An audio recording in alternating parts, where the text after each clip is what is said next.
Mrs. Movie. It's been 4 days since I have watched this movie, and I had mixed feelings on the first 2 hours when I watched this. I have hovered over social media and found out many people are not settling with the idea this movie needs to explain.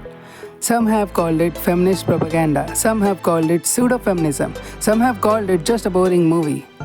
A movie is not something that is only for entertainment purpose.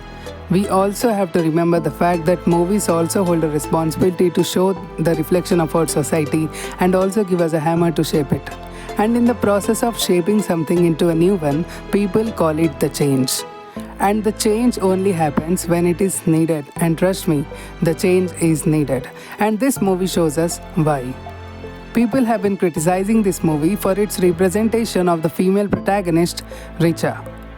I even met some people who have literally criticized this movie in a negative way without even watching it, just because of some scene available on the social media. Social media has created a platform that judges things openly, I agree. Because people try to relate their experiences with it, which is known as predeterministic historic, or in simple words, confirmation bias. But the rightful approach is to listen to them. You've been given chance to show to the world your point of view. And now when it's their time to shine, let them shine. Don't take away their right to speak for themselves. Just don't. That's not how humans work. And this movie speaks loud with a great silence. And this silence is shown in many scenes of the movie as well. Movie starts with Richa, an aspiring talented dancer, full of light. It's clearly visible that her dreams and aspirations are something she is passionate about. She's well educated, well talented, well behaved woman and gets arranged married to a man. A man who works as a doctor at a clinic, who is well behaved as well, handsome, earns well, and is a perfect man as per biodata for a marriage. He's literally everything a girl's parents desire in a son in law. Except, is he a good life partner? We see a girl who is innocent enough to trust someone as him because she trusts her parents and their decision. It's well. Everything feels good in the beginning as it's the new relationship energy, full of excitement, butterflies in the stomach.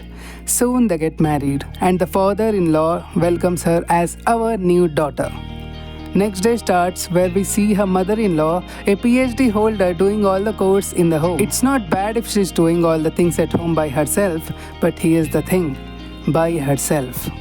Soon our female protagonist, as a person understanding her new roles and responsibilities, starts helping her mother-in-law and soon becomes her in the process, only to realize she's not herself anymore. Because of predefined set of conditioning within her, she decides to share household works with her mother-in-law. A house where even the smallest act speaks is not just a building of bricks and walls. It becomes a family when a woman makes it, adding her emotional care and support there. But she, to blossom that way, she will also need that kind of environment where she's cherished, where her selflessness is acknowledged. That's where she blossoms. But in the process of behaving as per the preset societal conditions, she loses herself in the process, losing all her time in doing the breakfast, lunch, dinners, snacks, and ending up being just a sex object to her husband. These things are serious things and have to be discussed because these things are not taught. And I'm 100% sure that even if these things are taught, still people are going to end up doing mistakes in the process of learning. One has to understand and self-reflect in order to acknowledge these things, and very often we need to understand the fact that this movie shows us that she deserves respect. She deserves acknowledgement. In return of being so committed towards making a family, a woman expects so less in return. Yet, when we fail as a family to acknowledge her and not give her the space which she deserves, which is her right, that is to aspire her dreams, that's when she feels lost. That's when she feels blank. It all starts with silbatta, where her father-in-law asks her to make chutney using silbatta instead of a mixie. At first it seems normal, but soon we realize that they just don't want her work to get easier. And then in the kitchen. Kitchen is showcased more of a screen time in the movie to show how her most of the time ends up being in the kitchen and doing all the works. It feels like he really did acknowledge her for her efforts, only to make her feel like shit when she asks about her own desires. Then comes my first favorite scene while watching this movie, where we see her dancing in the kitchen, slowly giving light again on her passion to dance through this small self-time. Even if this scene is short but holds a very important lesson behind it, we would discuss it in the end of the video. Then, biryani. Dum pukt biryani. To be frank, I got to know about this after the scene that pulao is made in a cooker and biryani in kadhai. It doesn't matter. What matters is she learns to make it for her father-in-law, and to her surprise, he says, "It's not about salt, it's about acknowledgement. Trust me, I know how it feels when your efforts are not acknowledged. It happened to me in my previous workplace. It feels as if you are wasting all your energy to a wall, serving it, thinking in a hope that it may soften one day.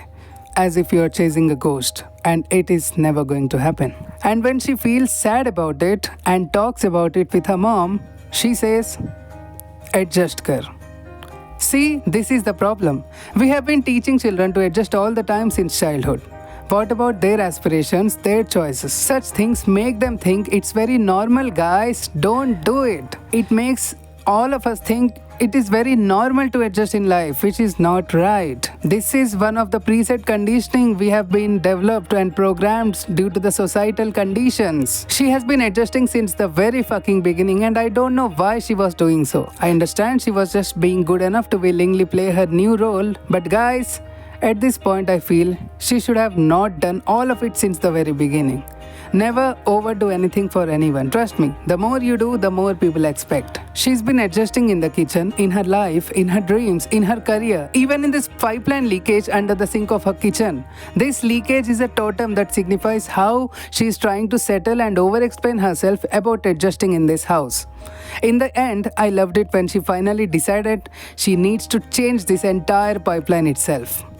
Director used such an interesting technique to explain us such an important transformation within her. And he used this and extended this to 2 points. First is this, and second we will discuss further. Then comes the most dug up scene which I loved about this movie.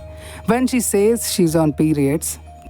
Dude, did you even plan with her? Or ask her at least what the fuck?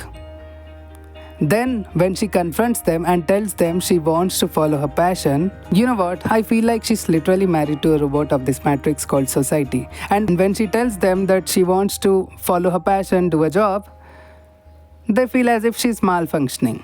She's not playing according to the matrix of this world, this program. That's not how people operate, idiots. And this white shot, where she's about to start from her home to her applied job as a dance teacher at a nearby school, and his father-in-law stops her and rejects her and says nothing. Oof, we can actually feel it. The way the silence is used here speaks loud and makes this after scene more sad. Then comes most irritating character of this movie, Tunu Bhaiya. This guy first asks her to make some shikanji and then rejects it, then rejects to drink it, saying they are having wine. Even on his wife's insist when he drinks it, comments on it saying, "Good attempt, wow." And the very moment after this, he says men shall cook tonight mutton and asks his wife and the female protagonist Richa to cut onions, tomato, add curd and marinate mutton. While watching this, I was like, what? Bro, literally they have done 90% job. All you are going to do is add that in some oil and cook it in kadhai. Then why saying men shall cook tonight for it? Then comes the most beautiful message of this movie, the prime number. This small scene shows how important it is to cherish ourselves and our identity. We should value our individualism no matter what. Here Richa tells to small girl that a prime number is a number which cannot be broken or divided by any other number but itself. Here Richa realized it all, and then comes my second favorite scene while watching this movie, which was this. When Richa decided to serve them that leakage water instead of shikanji. And this, by doing this, Richa has shown them that what she had to drink these days because of their behavior. Loved it. In the end, Richa lives her life with freedom, following her passion, whereas her robot husband from the past easily replaced her with someone else. So you see, with great responsibility, I would like to honor this small dialogue where she says, "That's true." And I felt that. Overall, this movie shines in its own way, and I got to know that this is a remake of a South Indian film. This movie made me realize why women are selfish when it comes to marriage. Because they are valid. They are afraid, and being afraid is valid. These things are not old scene. They all have grown seeing their mothers working like that, then why would they kill their own aspirations and dreams for a societal and robotic thing as a marriage? Both genders need to create a bridge in order to get to an agreement of understanding. Even after doing this much, if your husband is not even taking stand for you or supporting you, do you think she is going to feel safe with you? No. If you can't value her self-respect, how can she value you? Because that's the bare minimum as a provider. Safety is one of the primary things we can provide, and she can only feel safe when you respect her, value her, and acknowledge her. If you are not going to make her feel safe and secure, she will make herself strong enough to feel secured, and she will leave for the good. Practice self-love and self-care. The sad thing is that people today want an angel, but they want to cut her wings the very moment they get one. And this is the case with most of them because they themselves are in sleep, societal nap. Wake up, kings, and treat your queens. You can only be a king when you have a queen, and you don't get one, you make one. Women have changed, and this change is for the good. This good is not for anyone but themselves because no one is proactive when it comes to supporting a woman. So women have learned to look for themselves. And now, when they have finally learned how to protect themselves financially, emotionally, and physically, they are being called selfish. On one side, men need a woman who is willing to give time for their kids and home. On the other side, women need a man who would stand by them. Both are correct in their own terms. Identifying the bridge is something that is a solution here. A common bridge. Bridge of shared responsibilities. Bridge of shared communication. Shared duties. Realizing that we both are on the same page on this. Realizing that it's you and them versus the situation of life and not you versus them. And this bridge has to be crossed by both the parties, both the sides. And that's how things are going to change. Nature doesn't let something happen out of nowhere. Everything has a reason. Nature teaches us that change is good. So let's cherish it. Let's embrace it. Times have changed. Generations have changed. Everyone is empowered today. Learn to take stand for themselves. So do you and so do me. I agree we as men operate logically more, but that doesn't mean we can't acknowledge someone. Doesn't mean we can unsee someone or their love for us. We all have been conditioned to act like a preset by the society, in a sleep, and we have to awake. This awakening comes from a life lesson. A lesson nature gives so strong that it clears all the presets within you and makes you free. Call it a lesson or a blessing. A lesson to teach us more about ourselves, and a blessing to overcome our old tendencies, making us more human after the learning process. I agree, as people we all do mistakes because we are not taught correctly. We are never told how to behave. Society feels good to teach women how to behave but fails to do the same when it comes to men. Men should also be taught how to behave, how to treat people with respect. And these things, when people don't taught us directly, nature does. Because nature wants us to learn these things by ourselves, by realization, by self-reflection, and not by force. But try to see in their perspective. They are forced to behave as per the society's expectations, not letting them be themselves.